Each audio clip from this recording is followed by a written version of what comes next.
जय हिंद दोस्तों। आज हम लोग पढ़ेंगे प्राचीन इतिहास यानी एंशियंट हिस्ट्री। इसमें टोटल 26 टॉपिक है। पर डे एक टॉपिक को कंप्लीट करेंगे। 6 टॉपिक तक समाप्त हो गया है। आज 7वां टॉपिक है बौद्ध धर्म। तो चलिए इसे कंप्लीट करते हैं। बौद्ध धर्म के संस्थापक गौतम बुद्ध थे। इन्हें एशिया का ज्योतिपुंज कहा जाता है। लाइट ऑफ एशिया किन्हें कहा जाता है? गौतम बुद्ध को। या एशिया का ज्योतिपुंज किन्हें कहा जाता है? गौतम बुद्ध को।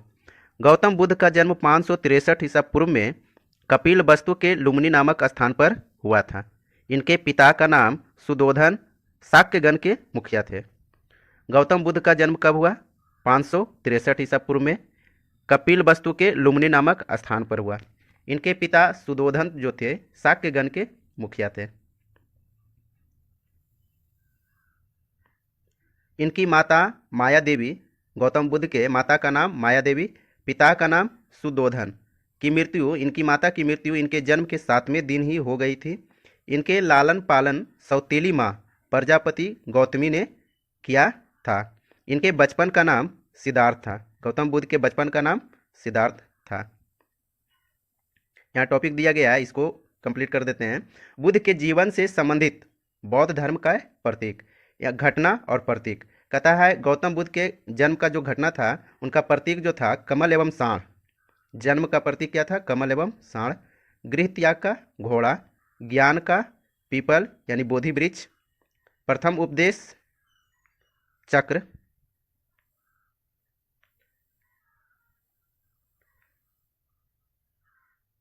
निर्वाण जो है, निर्वाण का जो चिन्ह है पद चिन्ह, और मृत्यु का स्तूप।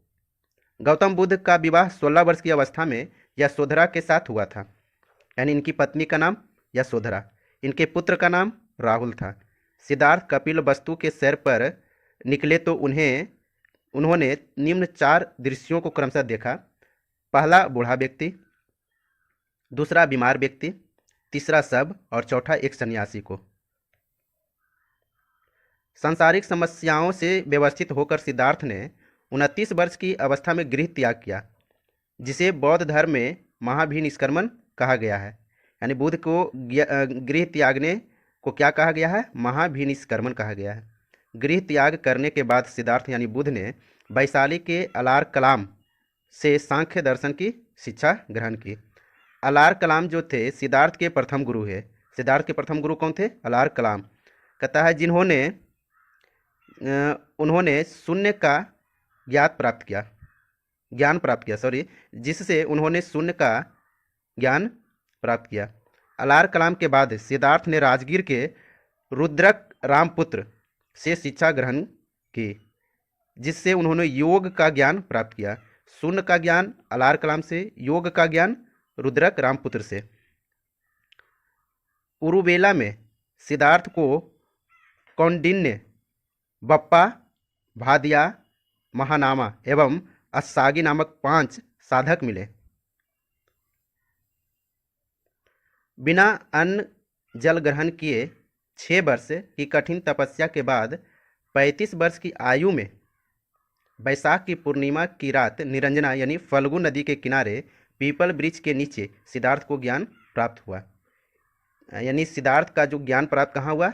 तो निरंजना यानी फल्गु नदी के किनारे पीपल वृक्ष के नीचे। ज्ञान प्राप्ति के बाद सिद्धार्थ बुद्ध के नाम से जाने गए। वह स्थान बोध गया कहलाया। बुद्ध ने अपना प्रथम उपदेश सारनाथ यानी ऋषिपत्तनम में दिया, जिसे बौद्ध ग्रंथ में धर्म चक्र परिवर्तन कहा गया है। यानी बुद्ध के प्रथम उपदेश को क्या कहा गया? तो धर्म चक्र परिवर्तन। बुद्ध ने अपना उपदेश जनसाधारण की भाषा पाली में दिए। बुद्ध ने अपने उपदेश जनसाधारण की भाषा पाली में दिए। बुद्ध ने अपने उपदेश कौशल, वैशाली, कौशाम्बी व अन्य राज्यों में दिए। सर्वाधिक उपदेश कौशल की राजधानी श्रावस्ती में दिए थे। इनके प्रमुख अनुयायी शासक थे बिंबिसार, प्रसेनजीत व उदयन।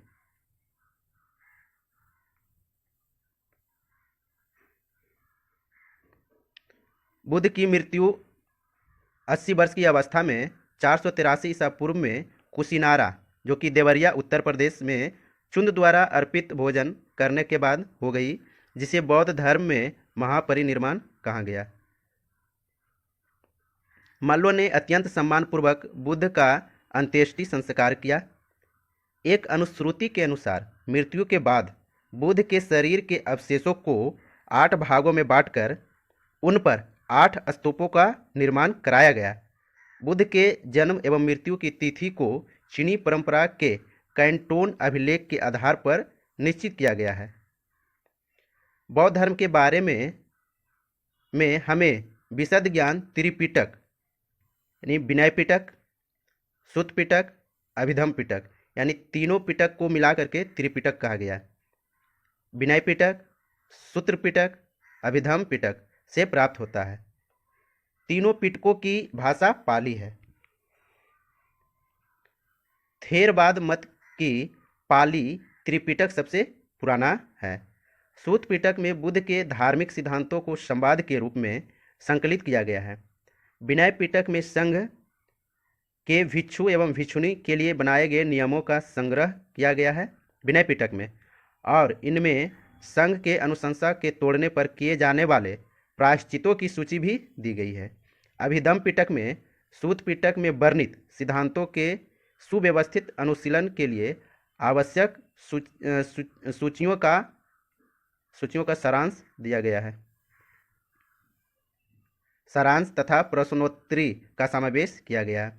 नोट में दिया गया है, पाली त्रिपिटकों की पहली शताब्दी ईसा पूर्व में श्रीलंका के शासक बत्तगामिनी की देखरेख में पहली बार लिपिबद्ध किया गया। सूत पिटक के 5 निकाय हैं: दीघ, मध्यम, संयुक्त, अंगुत्तर, खुदक।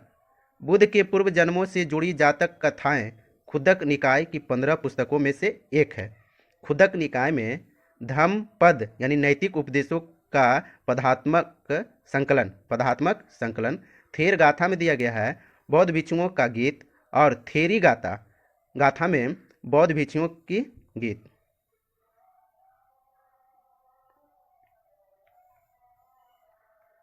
बौद्ध धर्म मूलतः अनिश्वरवादी है। इसमें आत्मा की परिकल्पना भी नहीं है।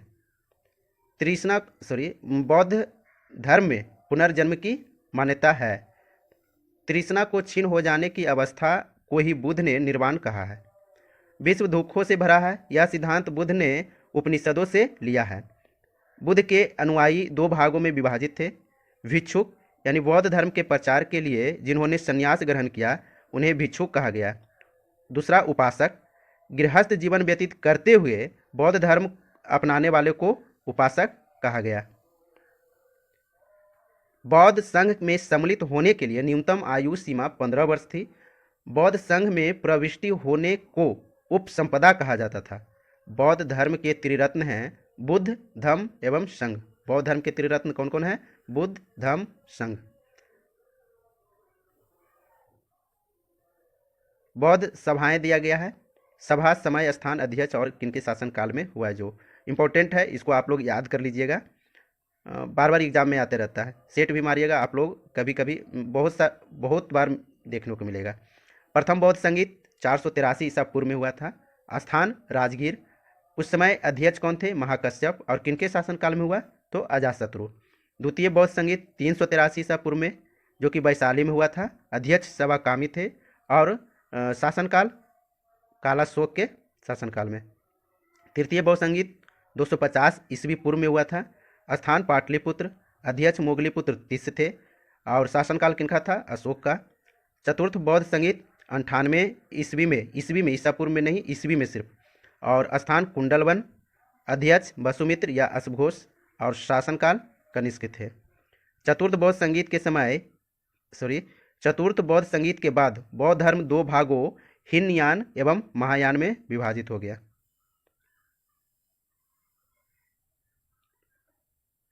बौद्ध धर्म के महायान संप्रदाय का आदर्श बोधिसत्व है। बौद्ध धर्म के महायान संप्रदाय का आदर्श बोधिसत्व है। बोधिसत्व दूसरे के कल्याण को प्राथमिकता देते हुए अपने निर्वाण में विलंब करते हैं। हीनयान का आदर्श अहर्त पद को प्राप्त करना है। हीनयान का आदर्श जो है अहर्त पद को प्राप्त करना है। जो व्यक्ति अपने साधना से निर्वाण की प्राप्ति करते हैं उन्हें ही अहर्त कहा जाता है। धार्मिक जुलूस का प्रारंभ सबसे पहले बौद्ध धर्म के द्वारा प्रारंभ किया गया। धार्मिक जुलूस का प्रारंभ जो है सबसे पहले बौद्ध धर्म के द्वारा प्रारंभ किया गया। बौद्धों का सबसे पवित्र त्यौहार बैसाख पूर्णिमा है। बैसाख पूर्णिमा है जिसे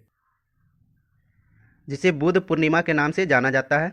इसका महत्व इसलिए है कि बुद्ध पूर्णिमा के ही दिन बुद्ध का जन्म, ज्ञान की प्राप्ति एवं महापरिनिर्वाण की प्राप्ति हुई।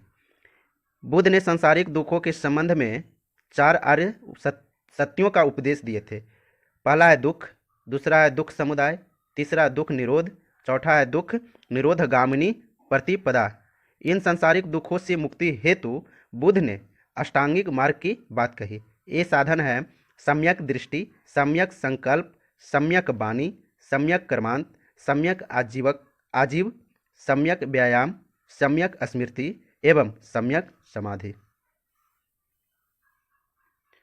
बुद्ध के अनुसार अष्टांगिक मार्गों के पालन करने के उपरांत मनुष्य की भव तृष्णा नष्ट हो जाती है और उसे निर्वाण प्राप्त हो जाता है। निर्वाण बौद्ध धर्म का परम लक्ष्य है, जिसका अर्थ है दीपक का बुझ जाना, अर्थात जीवन मरण चक्र से मुक्त हो जाना। बुद्ध ने निर्वाण प्राप्ति को सरल बनाने के लिए निम्न 10 शीलों पर बल दिया। पहला अहिंसा, दूसरा सत्य, तीसरा अस्तेय यानी चोरी ना करना, चौथा अपरिग्रह यानी किसी प्रकार की संपत्ति न रखना, पांचवा मद्य सेवन न करना, छठा असमय भोजन न करना, सातवां है सुखप्रद बिस्तर पर नहीं सोना, आठवां है धन संचय न करना, नौवां है स्त्रियों से दूर रहना और 10वां है नृत्य गान आदि से दूर रहना। गृहस्थों के लिए केवल 5 शील तथा भिक्षुओं के लिए 10 शील मानना अनिवार्य था। बुद्ध ने मध्यम मार्ग यानी मध्यमा प्रतिपद का उपदेश दिया। बुद्ध ने मध्यम मार्ग का उपदेश दिया। अनिश्वरवाद के संबंध में बौद्ध धर्म एवं जैन धर्म में समानता है। जातक कथाएं प्रदर्शित करती है कि बोधिसत्व का अवतार मनुष्य रूप में हो सकता है। जातक कथाएं प्रदर्शित करती है कि बोधिसत्व का अवतार जो है मनुष्य रूप में भी हो सकता है तथा पशुओं के रूप में भी। बोधिसत्व के रूप में पुनर्जन्मों की दीर्घ श्रृंखला के अंतर्गत बुद्ध ने शाक्य मुनि के रूप में अपना अंतिम जन्म प्राप्त किया, किंतु इनके उपरांत मैत्रेय तथा अन्य अनाम बुद्ध अभी अवतरित होने शेष हैं। सर्वाधिक बुद्ध मूर्तियों का निर्माण गंधार शैली के अंतर्गत किया गया, लेकिन बुद्ध की प्रथम मूर्ति संभवतः मथुरा कला के अंतर्गत बनी थी। तिब्बत, भूटान एवं पड़ोसी देशों में बौद्ध धर्म का प्रचार पदम संभव यानी गुरु ऋनपांच ने किया। इनका संबंध बौद्ध धर्म के वज्रयान शाखा से था। इनकी 123 फीट ऊंची मूर्ति हिमाचल प्रदेश रेवालसर झील में है। यहाँ नोट दिया गया है, भारत में उपासना की जाने वाली प्रथम मूर्ति संभव बुद्ध की थी। भारत के बौद्ध धर्म यानी बौद्ध मठ।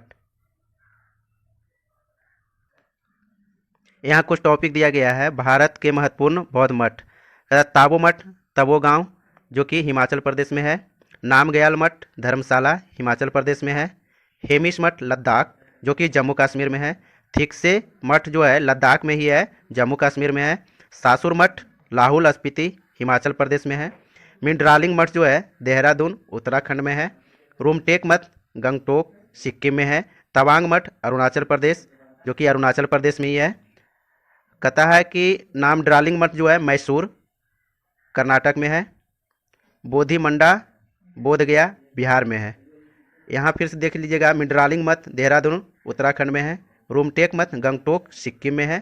तवांग मठ अरुणाचल प्रदेश में है। तो आज का टॉपिक यहीं पे समाप्त होता है। अगर सेशन आपको अच्छा लग रहा है तो लाइक एंड सब्सक्राइब करें और अपने दोस्तों के साथ शेयर भी कर दें। मिलते हैं नेक्स्ट वीडियो में, तब तक के लिए जय हिंद।